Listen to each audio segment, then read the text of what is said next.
Darkness. That's okay, it's 2:15 a.m. But I can feel something's not okay. I hear the sounds of something heavy hitting the ground hard in the rooms around mine. I turn on the light next to the bed to see the TV leap off of the shelf and hit the floor. I look at my wife and shrug. Now we know what the loud thuds are. Then I see her face moving away from me with the look of horror as she starts to slide off the bed. I grab her and pull her back on the bed and hold us both there. I instinctively know that we must stay on the bed. The bed starts to move across the room towards the door. Slam. Still on the bed, we ride back to the opposite wall. Slam. All of the furniture in the room has joined us in the race across the room. Slam. If we slide off of the bed, we will be run over and crushed by all the furniture. Slam. By this time, the novelty has worn off, and I feel incredibly outraged that none of the furniture was bolted down to the floor. Slam! My wife is screaming, "Stop it! Stop it!" The furniture slows, and we hit the wall one last time. Slam! I think to myself, that worked? My electric razor, dangling by its charging cord, suddenly turns on. All is quiet except for a buzz. My wife Carrie and I each look at each other and both break out in laughter. What an odd end to a bizarre event. There's late word tonight about foul weather causing havoc in another part of the world, the eastern Mediterranean, where the Royal Caribbean cruise ship Brilliance of the Seas is feeling the wrath of the sea, tossed by storms that have turned a vacation into a nightmare for all aboard, including some 1,600 Americans. Tazeen Ahmed is following the story for us tonight from London. Tazeen? Leicester, a dream vacation turned into a nightmare for the passengers aboard Royal Caribbean's Brilliance of the Seas. The cruise ship got into real trouble when it hit bad weather off the coast of Egypt. These photos taken by passengers show a ship wrecked after getting caught in a storm. The high winds and heavy rains in the Mediterranean were terrifying enough on land. At sea, it must have felt far worse. We spoke by phone to some passengers on board. We thought it was the end of the world for us. I mean, everything was flying. The bed was flying. The night tables were flying. Then the boat pitched back and threw everybody backwards, and you heard, the whole boat screaming. Anybody that was on their bed was riding back and forth, being smashed into walls. There's a lot of injuries, and a lot of mad people. We've been in a storm for 2 days now since we left Rhodes, Greece. 55-foot seas. No one's allowed on deck for fear that they will be swept off the ship.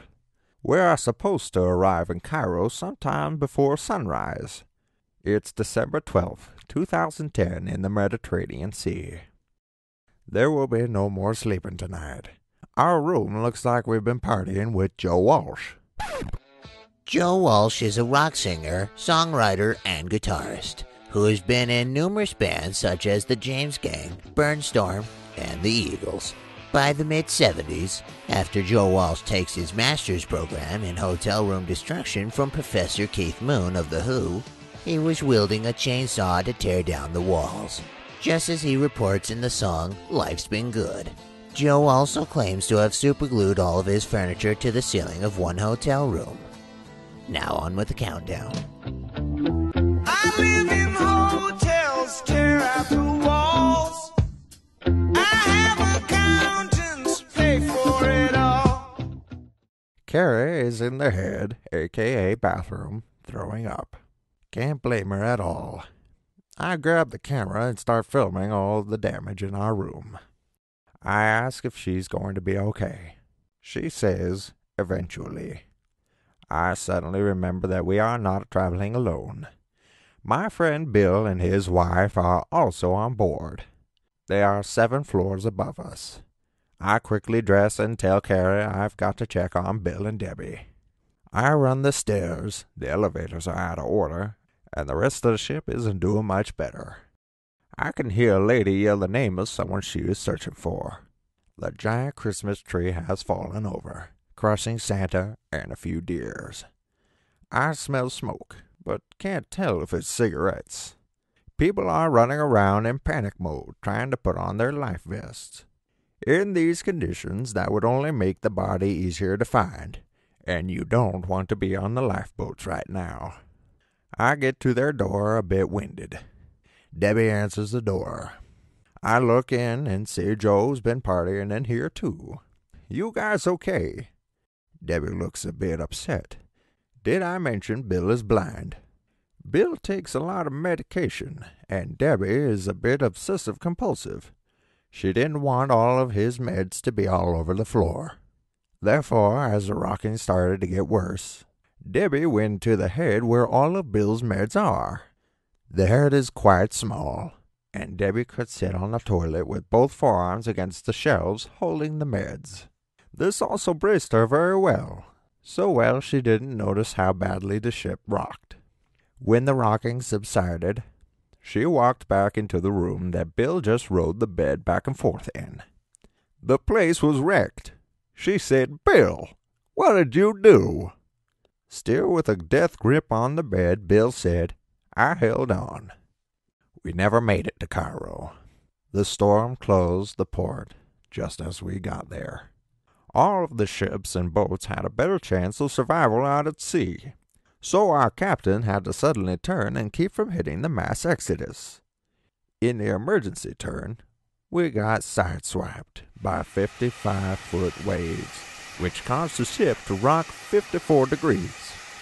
3 more degrees and the ship would have been turned upside down. This is when we rode our beds around the cabin. We had no idea we were that close to disaster until our waiters, with whom we developed a close relationship, told our group the real story. There were floods, fires, and other damages that wasn't being advertised. Not everyone reacted the same to stressful situations. Later that morning, a mob had formed. A group of unhappy campers seemed to be trying to incite a riot and wanted recruits. They didn't like the way things were being handled, as if the captain thought he'd enjoy Mediterranean mattress surfing. I was amazed that these people thought that the captain owed them more than just saving their lives. The captain wanted to cancel the trip to Cairo because the storm was bad, and he didn't think it was safe. However, corporate headquarters told him that they had sold a lot of tours in Egypt, so if he didn't want to go to Cairo, he would find himself unemployed after the trip.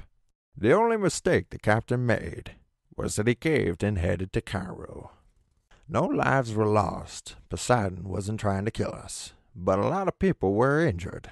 I blew out a disc in my lower back, but didn't know what the cause of the pain was until we got home. All of the medical equipment on board was destroyed. After 3 more days of storm, hot dogs and cantaloupe, the only food that wasn't destroyed, we docked at Malta. For those 3 days, the unhappy campers were making things unpleasant for everybody. Every little thing became a huge burden for them. The food wasn't good enough. It's what they ate last meal. Some insisted that helicopters land on deck and take them off the ship.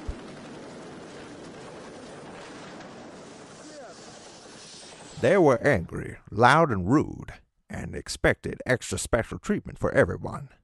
I don't know if they even knew what they wanted, but I do know it wasn't on the ship.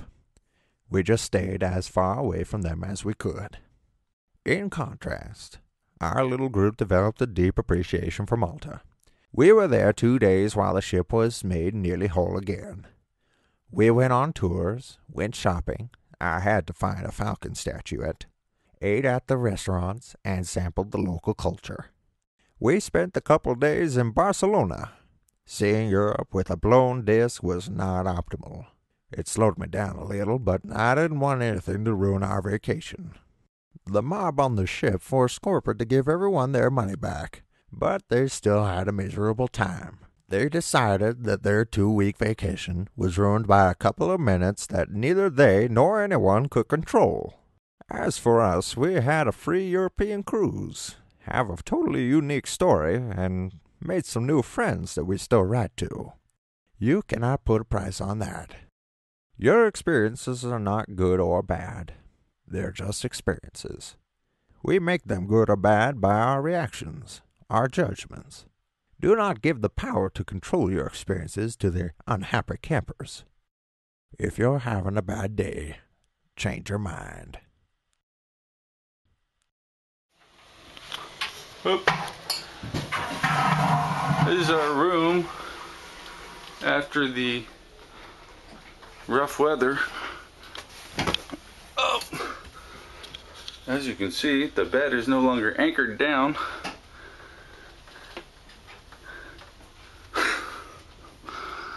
Things have just kind of all float around.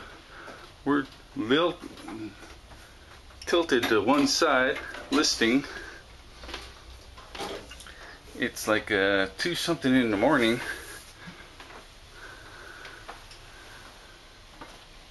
Everything's on the floor.